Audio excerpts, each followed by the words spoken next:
Welcome to the deep dive. Today, we're diving straight into a topic that, well, it might feel a little blush-inducing for some. Hmm. Dirty talk in intimate relationships.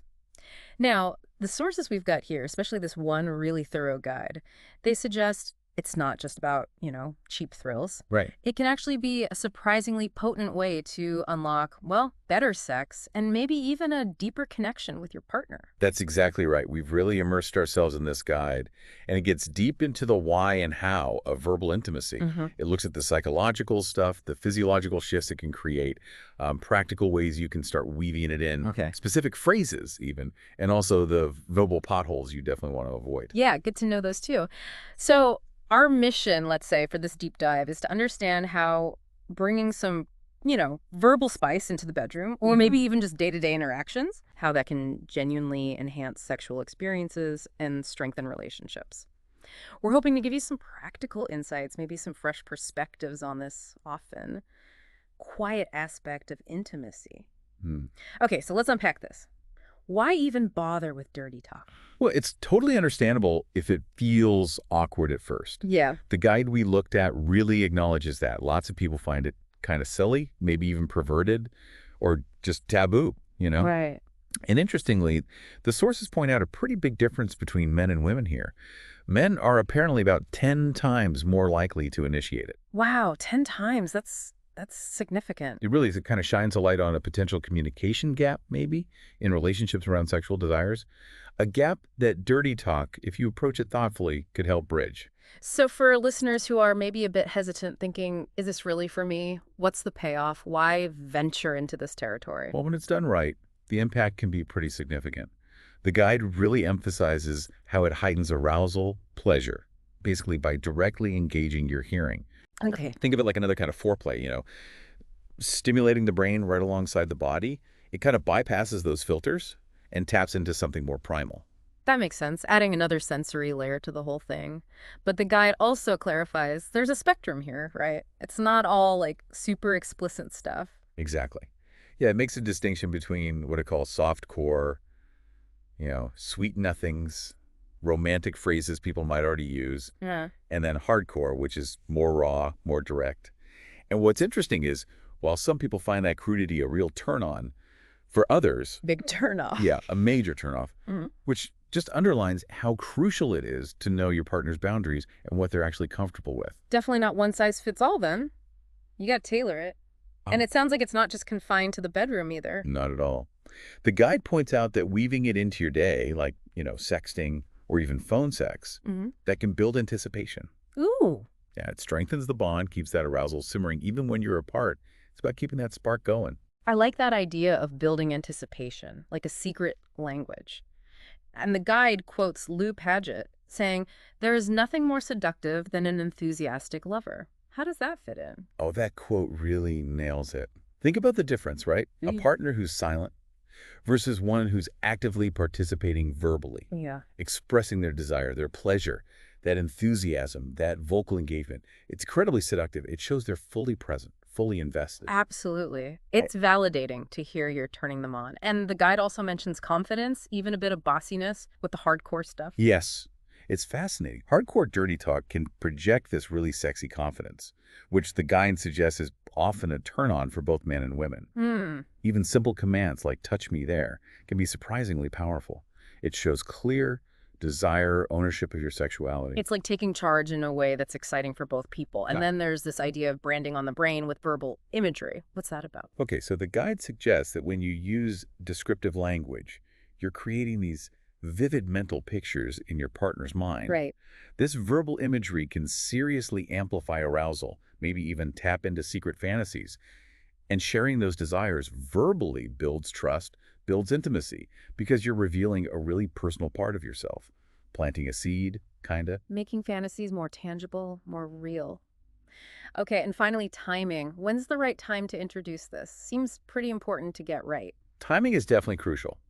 The guide advises introducing it when you're both, feeling agreeable, the excitement's already building. Makes sense. For men specifically, it suggests maybe bringing it up before or after sex initially, so it doesn't feel totally out of the blue, and that sense of arousal is still kind of there. Okay, Build that foundation of comfort and excitement first. Got it. Now let's dive into the psychology and physiology. The guide mentions the taboo aspect plays a big role, even now. That's a really interesting point. Eh. Yeah, despite how much sex is in the media, the guide argues our minds are still sort of wired to see sex as private, both doing it and talking about it. Ah, So breaking that verbal boundary in bed can feel exciting because it's a little bit forbidden, a little transgressive. It's about owning your sexuality, saying, yeah, this is me, this is what I want. like reclaiming something society keeps quiet. And then this statement, 80% of sex happens in our heads. That's huge. It is. The guide elaborates, right? Your brain is the primary sex organ. Yeah. It's constantly working with memories, desire building up, conscious, subconscious fantasies, Okay. dirty talk, essentially. Well, the guide graphically puts it as licks, caresses, and fucks, the lover's brain. Wow. Okay. Yeah, activates hearing, other lobes. So while you're physically pleasuring them, your words are working on their mind too. It's like this dual stimulation. Full stimulation. Okay.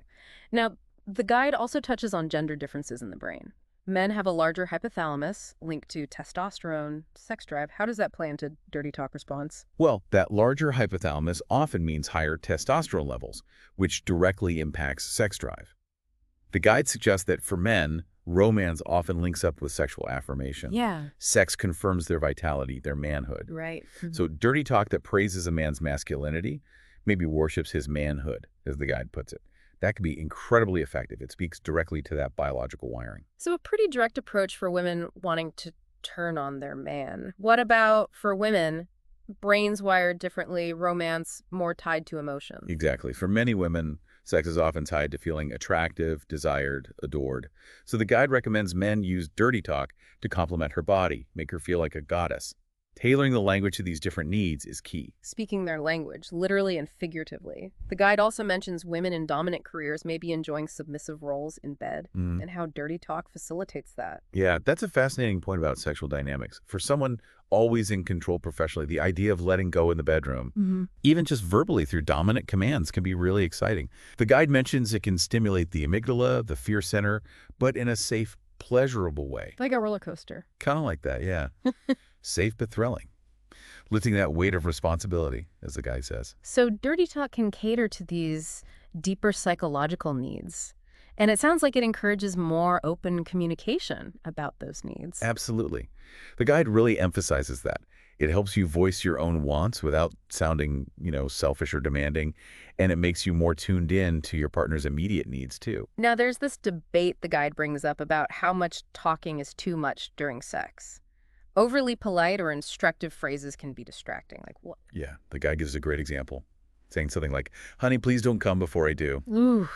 Yeah, okay. Right. It's polite, honest, instructive, but probably not the sexiest thing to hear right then. Could make your partner self-conscious, pull them out of the moment. Shifts it from passion to logistics. So how does dirty talk offer a better way to communicate that kind of thing? Well, the guide contrasts that with a filthified version, like, ooh, that feels so good, hun. Keep doing that, and I'm going to come so hard. Okay, I see the difference. The point is, dirty talk can be congruent with the act. It allows direction without killing the mood and can even encourage your partner by expressing pleasure and anticipation, framing desires in an arousing way. Framing desires. Yeah, in a complimentary, arousing way. The guide also calls dirty talk a way to tap into our more primal, creative selves. Exactly. Daily life, we have pressure to conform. Dirty talk is an outlet to tap into a more uninhibited, maybe even animalistic side. It fosters deeper intimacy by revealing inner thoughts, desires, without that fear of judgment or shame. Letting your inner beast out safely. And it ends the section saying, naughty lingo gets the juices flowing, embeds in the subconscious, makes fantasies more vivid. Yeah, the idea is that verbalizing desires makes them more potent. The words linger, make erotic scenarios more vivid, maybe more likely to be acted upon. Okay, that gives a really good why. Now, the practical side. How do you actually introduce dirty talk, especially if it's new territory? Right. The guide really stresses taking it slow. Baby steps. Definitely baby steps. Don't start with super graphic stuff right away. That could shock your partner or even raise suspicion if it's a sudden change. Ah, yeah, good point. So start milder, more suggestive words you both feel comfortable with first. Maybe like, you look so sexy tonight, and build from there. What about where you introduce it? Location matter. The guide recommends starting in the bedroom. Familiar, intimate setting. before you start texting or calling with raunchy talk. Ah, okay. It'd feel weird, right? Suddenly getting an explicit text if you're not even saying sexy stuff face to face. Get them used to hearing it in person first, then build momentum. Makes sense. Create that foundation in a natural context. Yeah. And finding out your partner's preference. How do you do that? Well, the direct way is just ask or test the waters, try different phrases, gauge their reaction. Some like that mix of innocent and obscene, others prefer more raunchy. The guide also suggests adapting it to their fantasies, hobbies, recent events. So being observant, playful, and exploring what resonates, and being authentic. That seems key too. Yes, hugely important. Ideally, it should be a genuine reaction, not an act you're putting on. Vocalizing your natural, confident, free sexual self. Yeah. If you're uncomfortable saying it, it'll sound unnatural. Could be a turnoff. Better to start with what feels genuine and expand. What about sexual aggressiveness? Is that necessary? Not at all. The guide clarifies you don't have to be aggressive or use indecent language. If your partner enjoys that, fine, explore it, but don't assume everyone will. Uh-huh. Best to start milder, gauge the response, especially with a long-term partner. A one-night stand might have different tolerance levels, yeah. Good reminder about context. Now, for people feeling really shy, the guide has specific advice. Yeah, first suggestion, have a heart-to-heart chat. Talk about wanting to spice things up, your shyness, get their support, set boundaries together. That can ease anxiety. Okay. Also, starting with sounds, like moaning. That can be an easier first step. Once you're comfy with that, maybe whisper incoherent words or short phrases in their ear. Less intimidating. And short phrases like harder or slower. Exactly. Yeah. Simple, maybe not explicitly vulgar, but they increase enjoyment and help you get comfortable verbalizing desires in the moment. Okay, now the guide gets specific. Seducing men versus women with dirty talk. Let's start with men, using a little tongue action, even before hitting the pillow. That's right. The idea is a woman can use dirty talk to take control of when, where, how things happen, shifting the dynamic, maybe initiating when he usually does. Stepping into a more dominant role verbally. Right. And picking timing well, allowing lead-up time, maintaining communication. Yeah, the key is building anticipation without letting it fizzle out from too long a gap. It works well if you're saying things in person, but can't be intimate till later, or starting a conversation over dinner. Planting the seed early.